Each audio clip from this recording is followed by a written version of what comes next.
Thank you, my friend. Welcome into the studio today. I'm Linda Glover Gooch, and this is Gouache Talk. I'm going to talk about the different gouache palettes. I'm going to talk about the effectiveness of swatching and give you thoughts about how I feel about the dry palette versus the wet palette. I've been doing lots of videos with the Stay Wet palette that I've used in many of my videos. I still love this. I may enlarge this at one point in time, but for now I'm sticking with that. Then I've shown the Go Draw palette, which is the tiny little palette. And then I created this dry gouache palette in this beautiful wooden set. You know, I am a sucker for all these gorgeous little pieces of furniture, if you will. So we got this all loaded, and look at that. Does that make you want to paint? It makes me want to paint. So I've gotten that set up, and I'm waiting for my yuccas outside to bloom. And as soon as they bloom, then I'm going to have a video of working on that. With this dry gouache, I'm going to do it in the dry gouache because I'm enjoying this. So I'll be videoing that. But I wanted to just talk to you about color swatching, which I did this actually to match what is exactly how my palette is set up. You know, I think there's this whole thing about color swatching out there, but I'm going to tell you it's very useful, and I would encourage you to always do it. So I set up this so that I do know exactly what color is what. You know, I've worked in my oils for so many years. I just already know what most of them are going to do.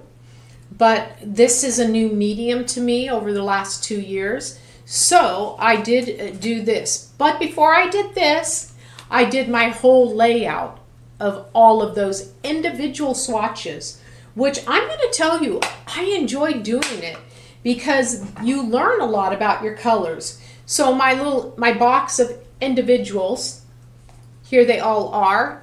You know, if you want to look at a color, I've got it written down, the brand, the name. And I think it's important to do color swatching.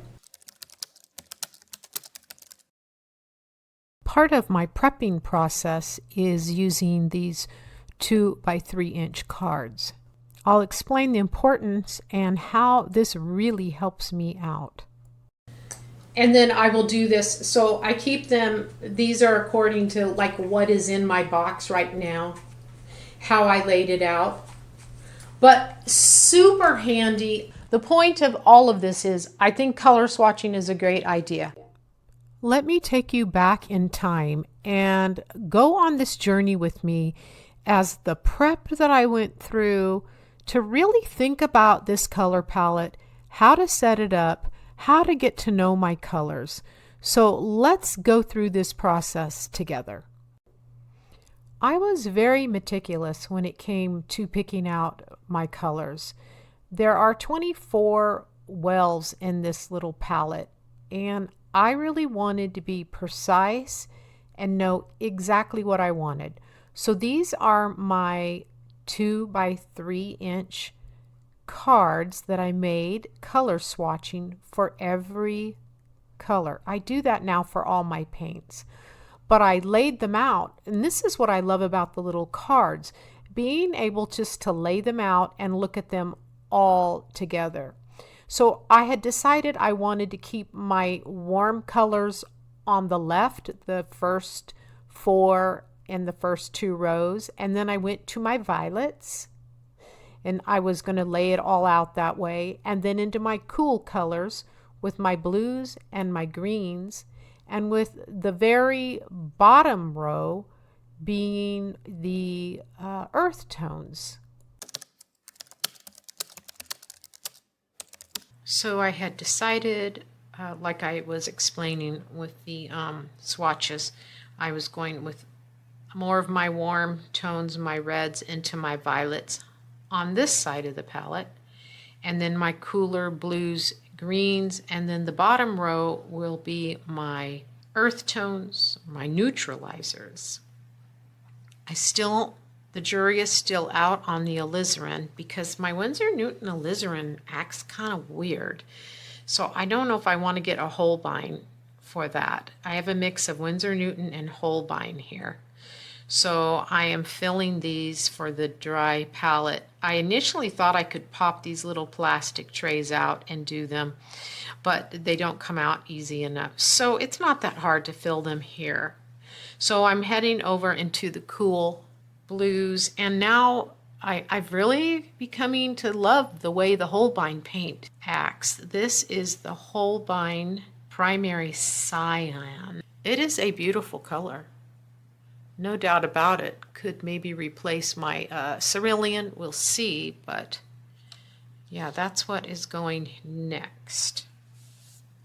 So I just squeeze right in the very middle of that. And I don't want them overflowing, but I want them full enough that maybe it will help with less cracking. And I have been using a little toothpick. And if I feel like they need to be stirred a little bit, you know, some of them more than others were needing maybe a little stirring. This one's not bad. And I just push it to the corner.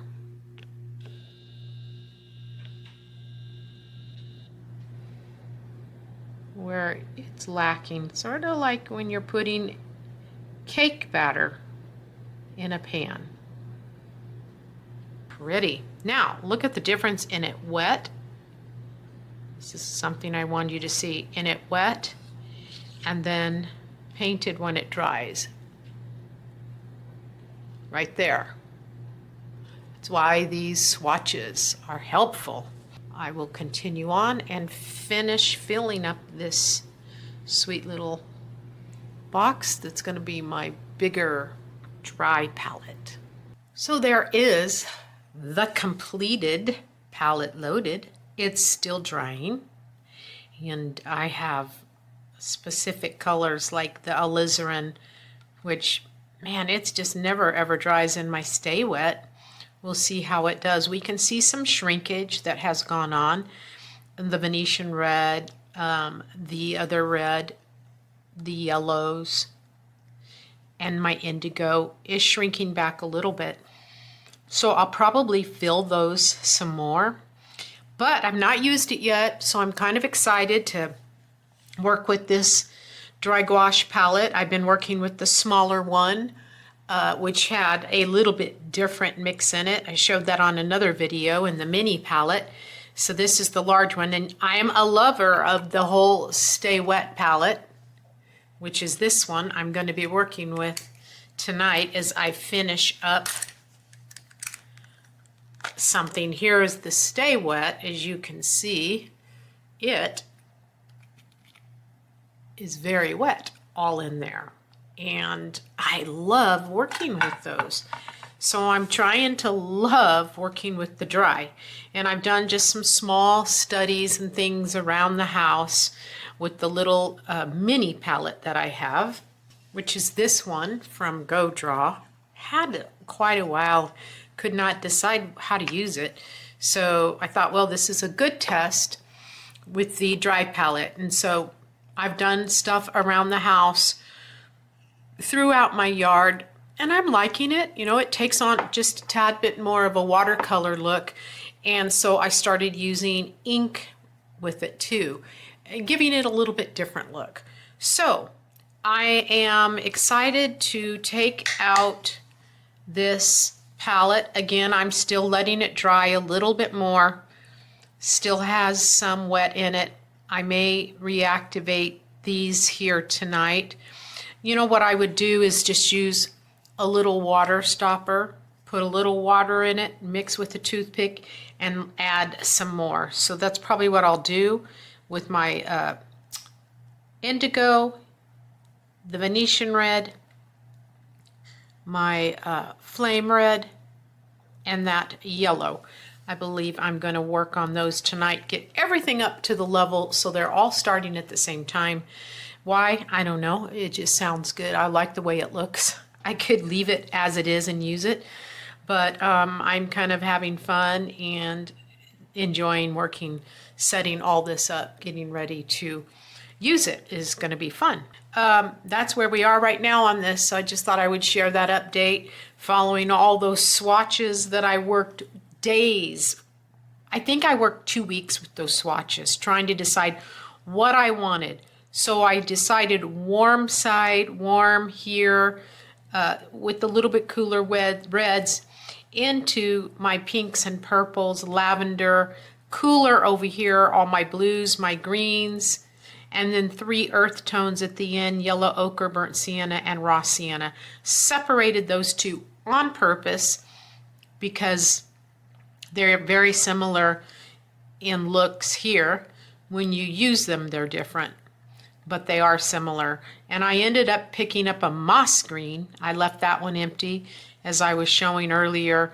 I decided instead of having sap green, I wanted a little bit more variety if I'm going to have greens. That's a Holbein moss green. I ended up with my alizarin. Man, I left that empty for a while because I'm trying to love alizarin. Maybe it will happen. And yeah, that's where this all sits at the moment.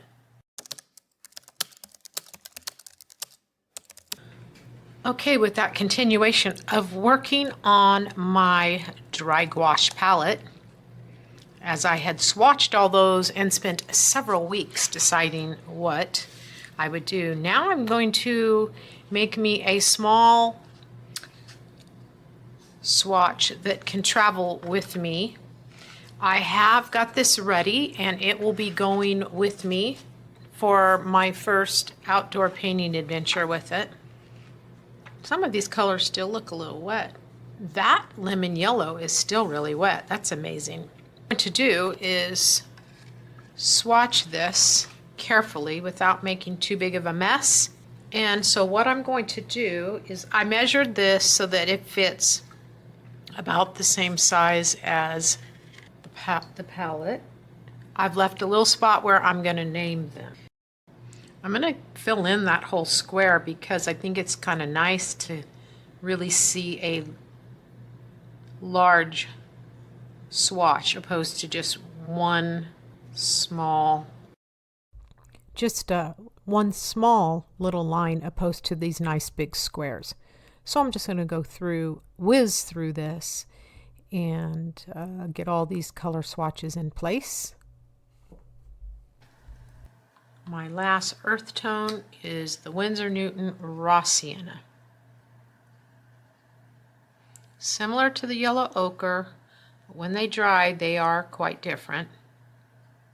Even working in oils, I like a raw. These are some of my nice earth tones that I like to use, neutralizers. I like the yellow ochre, the burnt sienna, and the raw sienna in oils as well. All right, so we got our color swatch lined up to go with these. So when they're painted, you see them because, you know, when you're painting, yeah, sure, right now this looks very cohesive, very similar, but then when you're out on site painting, there is going to be a little bit of like green gets over into my red, or my red got up into my orange, or it's just going to happen when you're out painting. And especially if you're out plein air painting, you don't always have the time to clean out a color and go, no, how is that going to dry? What is that going to look like? So having this color swatch will be helpful. It will get labeled underneath so that also, for the reason being, helps familiarize myself with each color, where it is on the palette and what brand. The more you see those labels, the better you get at remembering and recognizing them. So there we go. We are set. That beautiful little guy is ready for its first trip, plein air. We'll see if I can do anything decent up there. I'll bring it back and show it. If not, well, there it is. The color swatches. And there's a learning curve to all of this. So if I have a trip that just I struggle and I don't meet my expectations, well, there's always next time. So I'm going to go into just a little bit more detail about the prepping and preparing when you're making those decisions to set up the new palette. I talked about this small dry gouache palette. And when I say small, it's in the unit itself. It's definitely not small in numbers, but I love having a lot of color. So I say to each his own. Some people say just start, with 5 colors, very limited palette, and that's probably good in its own right, but I'm just a lover of color. So I loaded this full, but the whole thing I'm talking about is getting to know your palette, which I showed you in the beginning of the video, how I did make my color swatch. And I put this on very good watercolor paper so it's nice and sturdy. Then I covered it with a plastic cellophane type cover so that if I'm out on location, I have to pack up in a hurry, there's not an opportunity for it to get ruined and get wet. But these types of things really help you when you're getting to know your palette and you're out on location and you want to actually see what the color looks like painted. So I did paint these while they were wet, yes. When they go on dry, they are a little more transparent. So I think I'm probably gonna do another swatch on this side with them transparent. I think that's kind of my plan. But for now, I've got them here like this.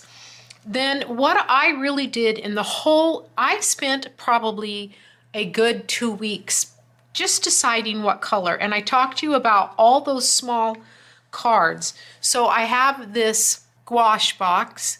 These are my cards with each color and the brand, because I'm still deciding what colors do I really like. Like I showed earlier, when I wanted to make the decision about this palette, I went through a lot of work. And I took these that you have seen and I laid them out side by side. So I have a Holbein Primary Yellow, a Holbein Lemon Yellow, and a Winsor Newton Cadmium Yellow Pale.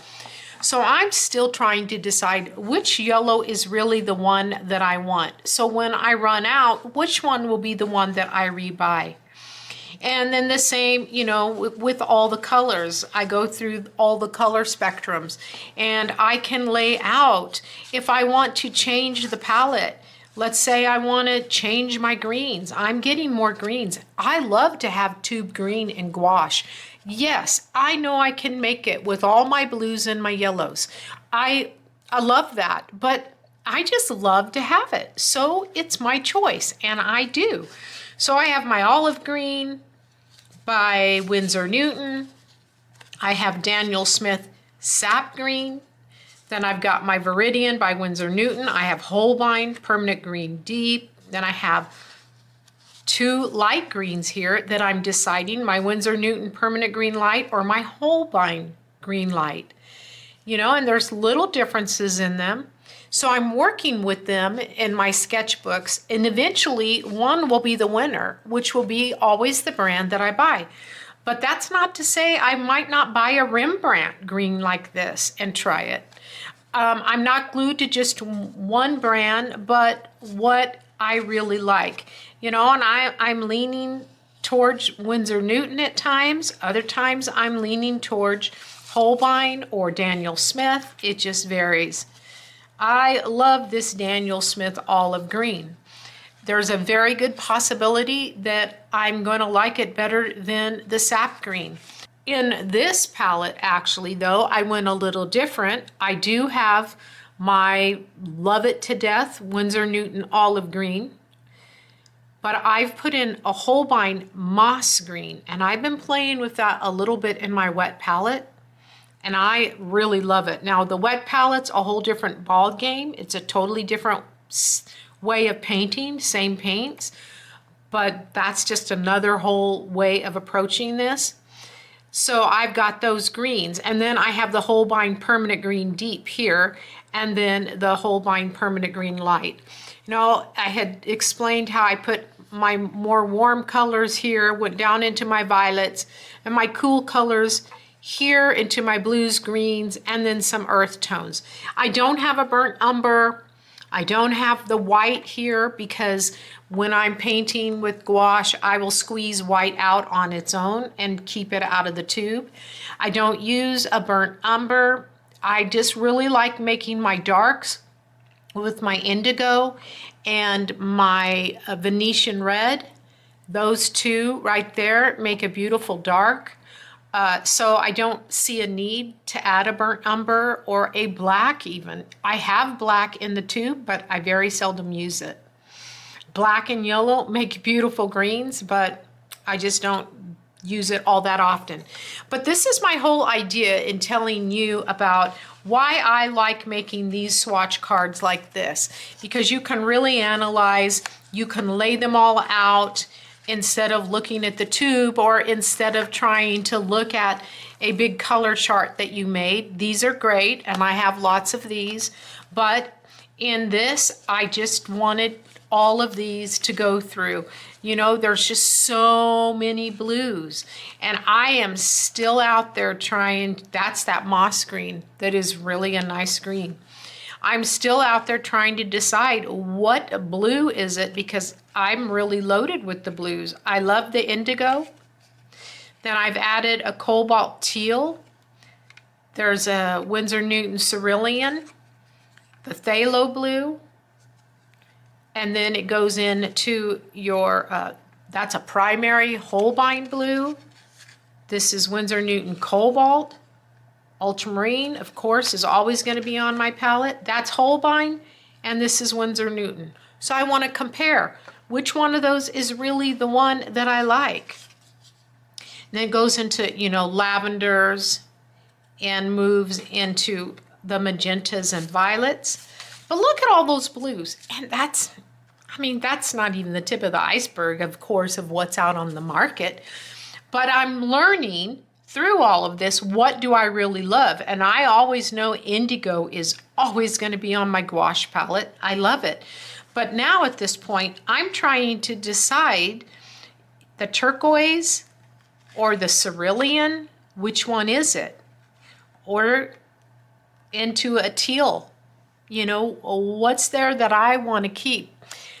I'll always probably have more than, you know, 3 or 4 blues. If I'm using this big palette, there's room. But you have a tendency to lean towards 1 or 2 that are always your fallbacks. The Winsor Newton phthalo blue, to me, looks more like it's ranging into the cerulean, more into the cerulean family. And then the ultramarines, I can make a decision now. Instead of looking at the tube, I can just really ponder these and make up my mind. I always put a G in the right-hand corner of all of these, which obviously stands for gouache, because I have a whole set of these in watercolor. And my watercolor ones have a WC, because I thought if you ever dropped them or for some reason they got mixed up, it is easy to tell the watercolor because they wash out in a more beautiful fashion. But I was being careful with this. And the cobalt blue, I only have it in Winsor Newton right now. The next 2 I buy, I may pick up a little bit different brand. The cobalt Winsor Newton stays really wet and runny. Now, obviously in the dry palette, I have it sitting here on my dry palette and it's dried up fine. All of them have dried up fine. But in the wet palette, it stays very runny a long, long time, as well does the indigo. So it's kind of interesting to work with these in the wet palette and see their characteristics when they stay wet, and in the dry palette as they dry. Like raw sienna in the wet palette dries so fast. It's crazy how fast it dries. Cerulean blue in the wet palette. Now this is not a cerulean, this is actually, I'm using the Holbein turquoise blue in this, but in my wet palette I have cerulean, and it's a stiff color, dries quickly. So this is my whole reason in going into this, about this, consider doing doing this type of thing. And I'll tell you what makes this really easy is I like to pick up these little Hana Mule agave watercolor pads. I'll put a link down in the bottom of the video just for this right here. Though there is a whole list also. You can get my gouache list, and that has all my colors. But what I like about this little sample of the Hana Mule, this is agave, and they have one other one that's called sugar cane, I believe. Either one of them works. But when you take these and cut them exactly in half, you get this easy little card. So there's no real, measuring out a big piece of paper. I just, for convenience, keep these around, and I use these for that. So I will put a link to these down in the bottom of where I get them. So anyway, this is the reason behind what I do with these cards. I love to go through them. And when I'm running low on a tube, I get this out. I get my box out. I pull them out and I look, okay, what do I have? What have I tried? And then I can make notes on the back, like, don't like this color. Like, I'm going to be honest with you, alizarin crimson is walking on a thin line with me in gouache. I'm not finding I'm using it very much. And in my wet palette, I don't like the consistency. In the dry palette, it has shrunk back quite a bit. Matter of fact, that's a little loose in there. It has shrunk back quite a bit compared to any of the other reds. So I may remove alizarin crimson from my gouache palette altogether. That's still out there, so to speak. The jury is out on that. So I usually will keep these in whatever order I want, and then I have all of this that I can go through, stack them, and I keep them in my little glass box right here. I can get into it whenever needed. And this is this Famuni dry palette, and I have a little bit of couple videos here. I did take this out. My plan was to spend several days at the Grand Canyon, but weather didn't permit, and I only got one sketch done there. I ran out of time, but I did take it out in my yard, and I'll show you a little bit on that video, or actually some images of what I did with that. So hopefully this helps you in deciding where you're going to go with your gouache journey. If you're interested in going into gouache, like I said, you don't have to get as many. I didn't buy these all at once. I started in gouache about 3 years ago. So I started with a smaller number, and I've been adding to it. All right, there we go. That's about setting up this palette, color swatching, the reason why. And so let's get back to painting. Let's get busy, my friend. Enjoy the journey. So that is the introduction into this new dry palette. I did use it at the Grand Canyon. I enjoyed it. I worked on just a very small, limited time on it in the sketchbook. And then I'm going to go a little bit further with the yuccas outside my studio as soon as they bloom. I'm waiting. They're blooming. They're just closed up. They haven't opened yet. But I just love the design in yuccas and agaves and those real sharp leaves. And they just are kind of stately. So that will be coming. All right, my friend. Remember, practice is the key, and learning color wheel and practicing brushwork. Just keep yourself encouraged. Know that it's a long journey, and you'll get there, and things do progress when you put the time in. And thank you for coming into my studio with me. Don't forget to check out the blog. I got a lot of different videos on the blog about gouache, or you can just cruise right on through this YouTube channel and you'll find a lot of lessons there. All these lessons meant to encourage you, inspire you, and keep you creating. All right, my friend, have a creative day. Thank you for following me. Remember to subscribe if you haven't, and I'll see you at the next lesson.